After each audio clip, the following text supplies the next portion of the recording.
The night the dangerous cowboy rode up to the widow's porch. The wind was screaming through the dead-boned cottonwoods as if trying to warn her of something. She already felt deep in her ribs. She stood behind the wooden door with her lantern shaking in her hand. Not from weakness, but from the strange mix of fear and pull she felt whenever he came near. The horse's hooves stopped. The boards of her old porch creaked under his boots, and before he could knock, she whispered sharply through the crack, "Please don't come inside." It wasn't only a warning. To him, it was a plea to herself. She knew exactly what kind of man he was. The kind who had gun smoke stitched into the smell of his coat. The kind who returned every few months with new scars and new trouble following him like wolves trailing blood. But tonight something in his voice sounded different when he called her name. Low and slow, carrying exhaustion, hunger, and something dangerously close to longing.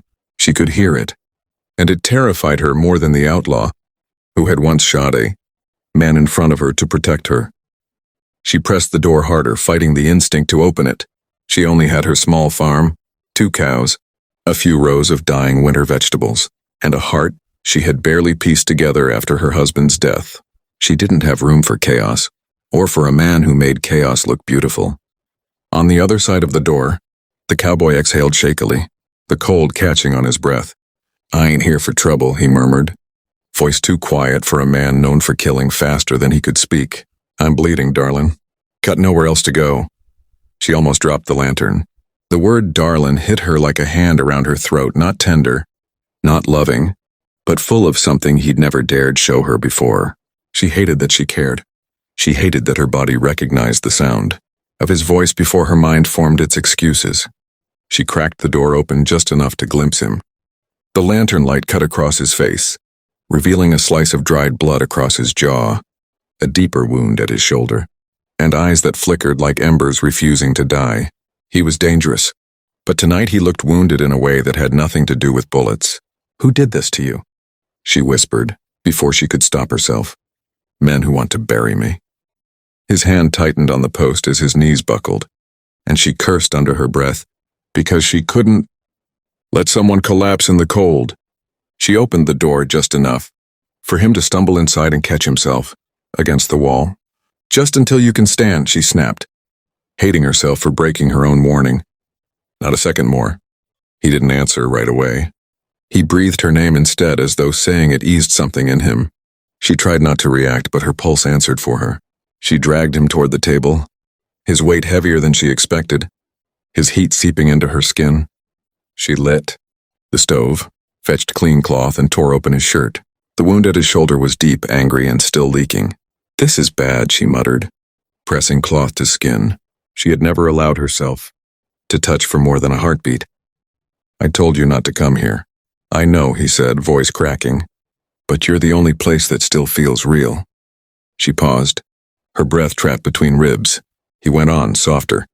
"The only place I keep riding back to." She shook her head, furious at how easily he reopened the places she'd sealed shut. "You ruin everything you touch." "And still," he whispered, "you're the only person I'd die trying to protect." It was too much. She turned away, grabbing more cloth, pretending she wasn't shaking. "This doesn't change anything," she said, forcing strength into every word. "When morning comes, you leave." The cowboy didn't argue. Instead, he watched her with a look so raw it almost hurt to hold. Outside, thunder rolled in the distance, the kind of storm that arrived with no clouds, no warning, like the man sitting wounded in her kitchen. An hour passed. She stitched him in silence, refusing to meet his eyes. But the moment her fingers brushed his skin, a shiver went through him that wasn't from pain.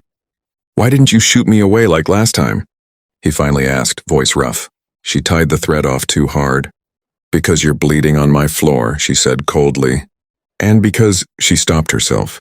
He leaned forward with slow, deliberate interest. "Because?" Her throat tightened. She hated the truth. She hated that it sat so close to her tongue. "Because I don't want to bury another man," she whispered. His expression shifted, something unreadable breaking through the outlaw hardness. The cowboy placed his hand gently over hers. "Then don't bury me," he murmured. "Just let me in." She snatched her hand away. "I said what I said. Don't come inside. Don't come back. Don't make me feel anything." For a man who will be hunted until the day he dies, his jaw clenched. His breath hitched. Then it's too late for that, he said. She froze. He stared at her with a confession burning on his tongue, one she wasn't ready to hear. But before he could speak, a gunshot exploded outside the window. The lantern glass shattered. She screamed. The cowboy lunged, dragging her to the floor as another bullet tore through the wooden wall. They followed me, he growled into her ear. And they ain't stopping. Her heart slammed against her ribs. This was exactly why she told him not to come. This was exactly what she feared. But nothing could have prepared her for the tremor in his voice as he shielded her body with his. I'm not letting them touch you, he vowed. Not while I'm breathing. And outside, footsteps crunched closer. The widow could taste dust, gunpowder, and terror in the air as the dangerous cowboy pressed her closer to the floor. She could hear at least 3 men outside, maybe more, their boots thudding softly in the frost as they circled her house.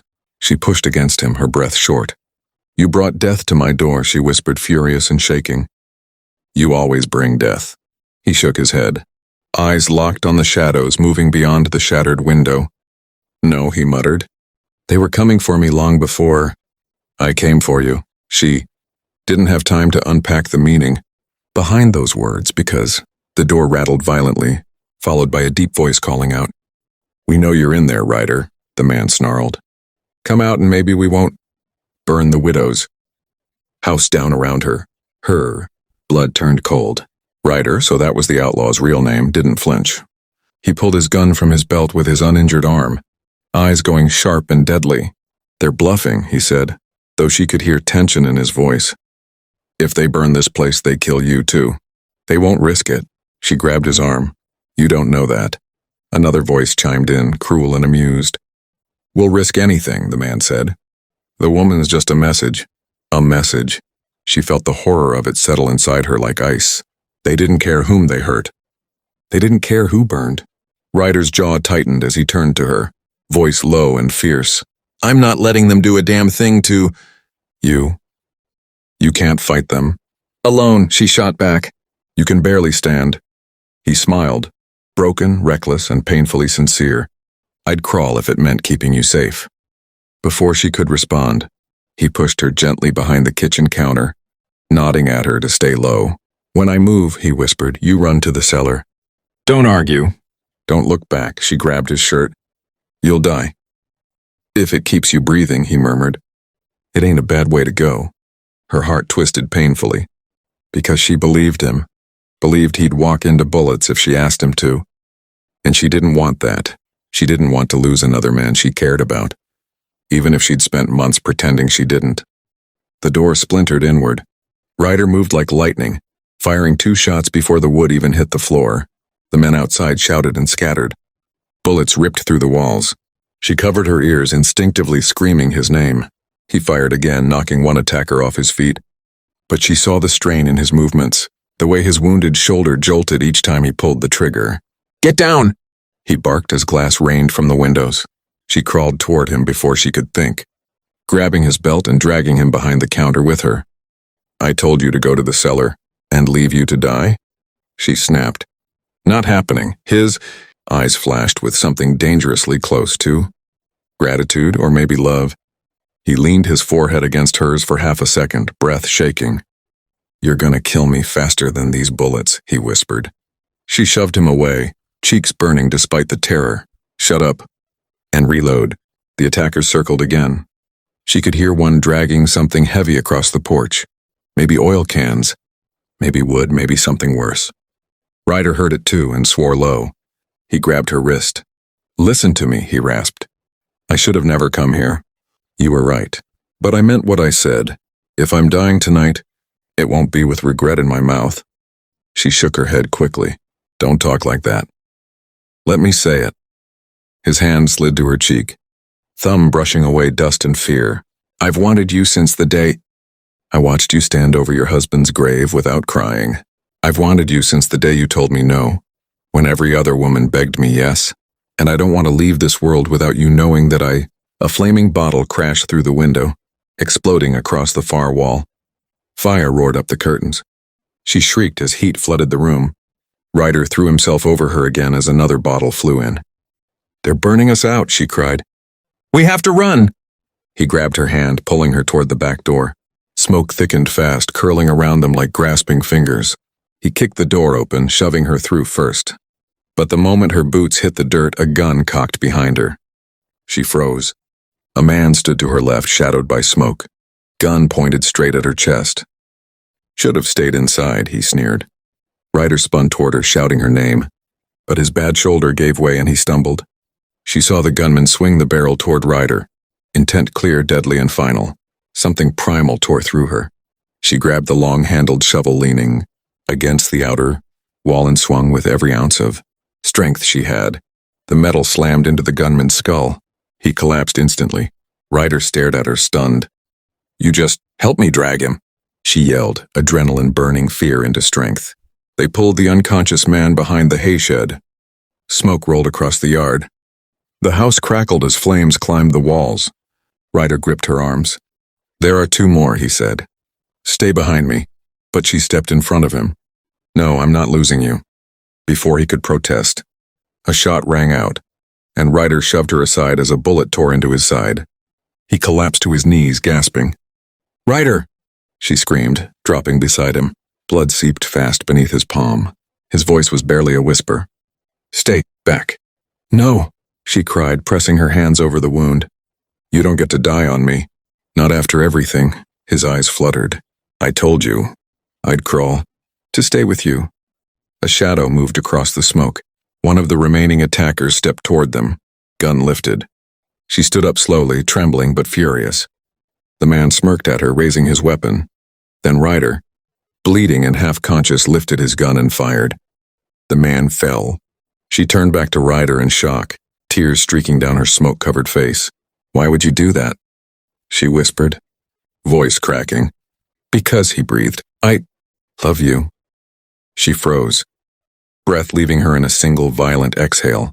He'd finally said it, but he looked moments from death. The last attacker fled when he saw his men down and the fire consuming the house. She didn't care. She wrapped her arms around Ryder, dragging him toward the barn where the smoke hadn't reached. "Stay awake," she begged. "Stay with me." His head lolled against her. His breath grew shallow. She pressed her forehead to his, choking on fear and ash. "You listen to me," she whispered fiercely. "You don't get to die after telling me that. If you go, I go too, because I—" Her voice broke. For the first time since her husband's death, she allowed the truth she had buried deep inside herself to rise. "Because I love you," she whispered. "I've loved you longer than I'll ever admit." Ryder's eyes fluttered open.